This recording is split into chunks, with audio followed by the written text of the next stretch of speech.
and go to Indonesia, where the social media app TikTok has struck a joint venture deal with the tech giant GoTo to restart its online shopping business in the country. We're looking at TikTok. We may be banning TikTok. We may be doing some other things. We're not doing anything with TikTok, but the other side's going to close it up. So if you like TikTok, go out and vote for Trump. TikTok may be a global powerhouse in social media, but in Indonesia's bustling e-commerce market, it faced challenges that could have shut its doors for good. Competing against giants like Shopee, Tokopedia, and Lazada, each with a stronghold in specific market segments, TikTok's e-commerce venture had everything going against it. Shopee dominates with 51% of total e-commerce traffic in Indonesia, hosting a staggering 227.6 million monthly visits. Tokopedia trails with around 95.6 million visits, leveraging its position as part of the GoTo Group, Indonesia's most extensive digital ecosystem. Meanwhile, Lazada, backed by Alibaba's formidable logistics and tech, secures about 43.6 million monthly visits and remains a top 3 e-commerce site. But how did TikTok break through this intensely competitive market? And even more interestingly, how did it survive Indonesia's regulatory crackdown in 2023, an event that could have permanently sidelined it? Today, we'll take you through TikTok's unique approach to saving and scaling its e-commerce business in one of the world's most dynamic digital markets. TikTok started as a lip-syncing app in China under the name Douyin in 2016. In a strategic move that would lay the foundation for its global success, TikTok's parent company, ByteDance, acquired Musical. But why in late 2017, merging its 200 million users into the TikTok platform. Launched globally as TikTok in 2018, the app's growth was nothing short of explosive. In 2020, it became the most downloaded app worldwide with 850 million downloads. It has grown from simple entertainment into a global phenomenon, boasting 1.582 billion active users as of April 2024. Projections estimate this number will reach 1.8 billion by the end of the year, with the app amassing a staggering 4.7 billion downloads in total. But TikTok's vision didn't stop at social media. ByteDance, its parent company, eyed the e-commerce space with sharp focus. They saw Indonesia, Southeast Asia's biggest economy, and the regional leader in e-commerce, generating $51.9 billion, around 778.7 trillion Indonesian rupiah, in revenue in 2022, according to Singapore-based research firm Momentum Works, as the perfect testing ground. With an e-commerce market estimated at $81.8 billion in 2024, and expected to grow to $168.1 billion by 2029, Indonesia presented ByteDance with a golden opportunity. TikTok Shop launched in Indonesia, aiming to rival giants like Shopee and Tokopedia by blending e-commerce directly into social media feeds. The platform sought to redefine online shopping, drawing users in through its unique model that combines short-form video entertainment with convenient in-app purchasing.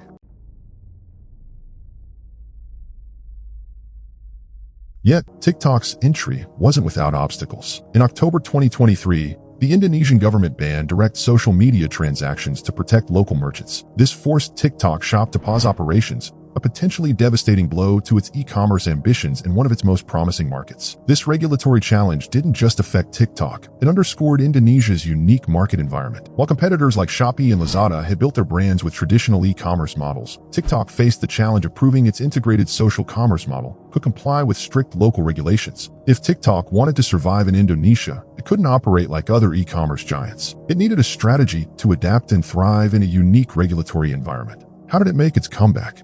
Faced with a regulatory wall, TikTok looked for allies. And who better than Tokopedia, Indonesia's largest e-commerce platform and a powerhouse under the GoTo Group. With Tokopedia's significant market clout and deep understanding of the local e-commerce landscape, this partnership offered TikTok a legal pathway to re-enter the Indonesian market after the government's recent ban on social media-based shopping. To cement this partnership, TikTok committed a total of $1.5 billion, beginning with an $840 million payment to acquire a 75.01% controlling stake in Tokopedia. This wasn't just a lifeline, it was a strategic pivot to keep TikTok's e-commerce ambitions alive in Southeast Asia's largest economy. According to GoTo CEO Patrick Walujo, the deal aims to create an Indonesian e-commerce champion, combining Tokopedia's strong local presence with TikTok's mass-market reach and technological prowess. The partnership will start with a pilot phase closely supervised by Indonesian regulators. This move showcases TikTok's adaptability and deep-rooted commitment to translating its 125 million user base in Indonesia into a robust e-commerce platform,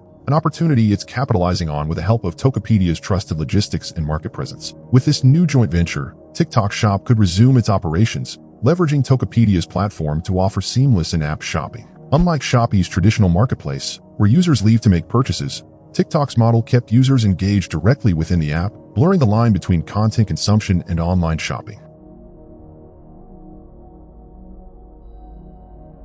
The Tokopedia partnership offered TikTok a foothold in Indonesia, but the journey was far from over. Shopee, backed by C Limited, is entrenched in Indonesian e-commerce, known for its hyperlocal strategy that resonates with cost-conscious consumers. In 2024, Shopee commanded 51% of Indonesia's e-commerce traffic and had been exceptionally successful by heavily discounting items and offering free shipping. This approach boosted Shopee's revenue to $263.5 million in 2023, with projections of $279.9 million in 2024 and $288.6 million in 2025, firmly establishing it as the go-to platform for online shopping. Lazada, a subsidiary of Alibaba, maintains a smaller but resilient market share, focusing on cross-border shopping that appeals to consumers seeking international products. With revenue of $153.2 million in 2023 and projections of $151.4 million in 2024 and $153.6 million in 2025, Lazada leverages Alibaba's robust logistics and supply chains to position itself as the preferred platform for global brands in Indonesia's market.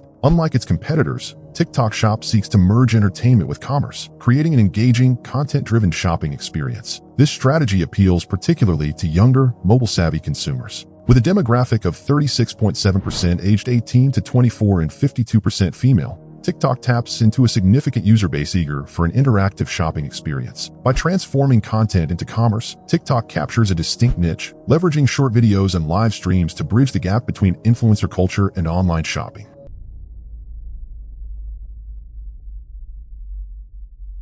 TikTok's unique advantage in the e-commerce space lay in its AI-driven recommendation engine, a tool ByteDance initially developed for Tushio, its AI-powered news app. TikTok's algorithm suggests personalized content, keeping users engaged longer than other platforms. As users scrolled, shoppable videos appeared seamlessly, encouraging impulse buys in a way other e-commerce platforms couldn't match. However, TikTok's approach wasn't without risks. With regulatory pressures still high, some users worried about data privacy and the influence of Chinese ownership. ByteDance had navigated similar scrutiny in the US and EU. We must protect our national security and help keep America's private data out of the hands of our foreign adversaries. Over this time, they've collected all this data. They know what their users like. They know what they want to see. They know how often they come onto the app, all these sorts of things. And so even if the government were to ban TikTok now, there's nothing in the bill that says they need to delete all the previous data they've collected. And in Indonesia, public opinion leaned on local trust. Shopee and Tokopedia, seen as homegrown brands, had a loyalty advantage that TikTok needed to overcome. As TikTok Shop resumed operations, it quickly became clear that winning back users would be harder than anticipated. Shopee and Tokopedia were already household names, known for reliability and local connections. TikTok, on the other hand, was still an outsider in the eyes of many Indonesian shoppers. Here, TikTok doubled down on influencer partnerships and community-driven campaigns, framing itself as an ally to local creators and small merchants. According to the Ipsos Global Trends 2021 survey data, 87% of Indonesian consumers trusted local brands over foreign companies. To bridge this trust gap, TikTok actively promoted Indonesian micro and small enterprises, which accounted for over 90% of its merchant base. The crisis wasn't just about winning trust. It was about standing out. In response, TikTok launched new features like shoppable live streams, allowing users to make purchases during real-time interactions with influencers, a feature that Shopee and Lazada couldn't easily replicate. When TikTok entered Indonesia, we realized that live stream is a thing that needs to be done.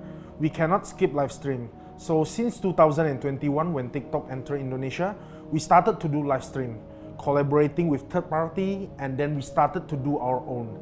And then for currently, Folklore is now doing from 6 a.m. to 12 a.m. So it's like 18 hours a day, and there's a lot of shop, not only TikTok actually, other platform too, but mainly on TikTok, yes, because it's doing the best for live stream on TikTok. By early 2024, TikTok's strategic moves were paying off in a big way. Thanks to its partnership with Tokopedia, TikTok Shop not only accessed critical local infrastructure, but also re-established consumer trust in the wake of regulatory challenges. Embracing a content-driven shopping model, TikTok captured the attention of Indonesia's younger audience, who valued the seamless fusion of entertainment and commerce. Campaigns like #iSlipsFace for ELF Cosmetics, which amassed over 10.4 billion views, highlighted TikTok's power to turn viewers into customers, an approach that now flourished in Indonesia. Together, TikTok and Tokopedia commanded a remarkable 40% share of Indonesia's e-commerce market, signaling a significant shift in favor of their combined presence. This success story underscores TikTok's adaptability to Indonesia's complex regulatory landscape and competitive market, where its influence has pushed rivals to evolve. The commitment that we have in the region is very clear. We will invest billions of dollars over the next 3 to 5 years. We have already grown from almost 100 people in the region, employees, to, when I say region, I mean Southeast Asia, to almost 8,000 employees today. Shopee responded by enhancing its Shopee Live feature, while Lazada introduced more social elements, leading to a dynamic ecosystem where each platform races to meet the evolving preferences of Indonesian shoppers.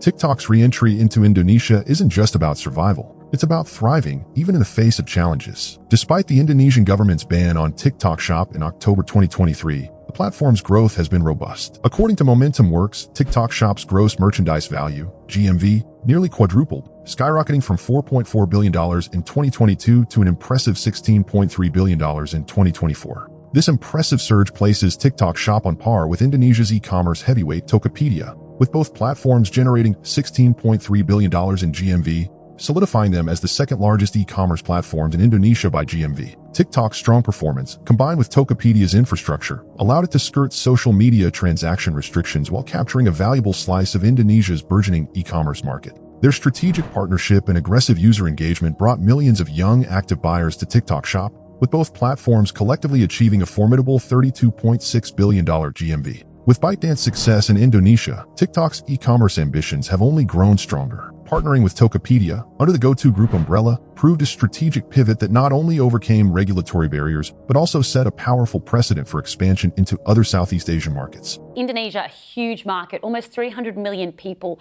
And for TikTok or ByteDance, it's really seen as a practice ground for their TikTok shop, their attempt to diversify away from just making money from social media and moving into e-commerce. What they want to see is success in Indonesia, success in Southeast Asia, and that they might then take this model and operate it in, for example, the US as well as Europe. This hybrid model, combining social content with e-commerce, positions ByteDance to pursue similar partnership-based strategies in countries like Malaysia, Thailand, Vietnam, and the Philippines, all part of Southeast Asia's 400 million-strong internet user base. Malaysia, for example, has shown signs of increasing scrutiny over foreign tech influence, suggesting the local alliance may be beneficial for ByteDance's entry and expansion. TikTok's impact in Indonesia has reshaped consumer expectations, with Indonesian shoppers increasingly viewing social commerce as a standard experience. The Tokopedia partnership created a legal framework for TikTok's operations, but it also raises questions about TikTok's future autonomy in regulated markets. Could TikTok maintain its hybrid social commerce model in Indonesia without Tokopedia, or will local alliances be the key to sustaining growth? Understanding these dependencies is essential as the platform scales across the region. The platform's fusion of social engagement with e-commerce is a reminder of the power of adaptation and innovation, especially in markets as complex as Indonesia's. Competitors like Shopee and Lazada remain strong, yet TikTok's blend of community-driven shopping has carved out a unique space, showing that shopping doesn't have to be purely transactional. TikTok's model is now a blueprint not only for Southeast Asia but potentially for other emerging markets worldwide, hinting at a future where social media and e-commerce are deeply intertwined. What about you? Do you think social media and e-commerce should be so closely intertwined, or do you prefer more traditional online marketplaces? Drop your thoughts in the comments below.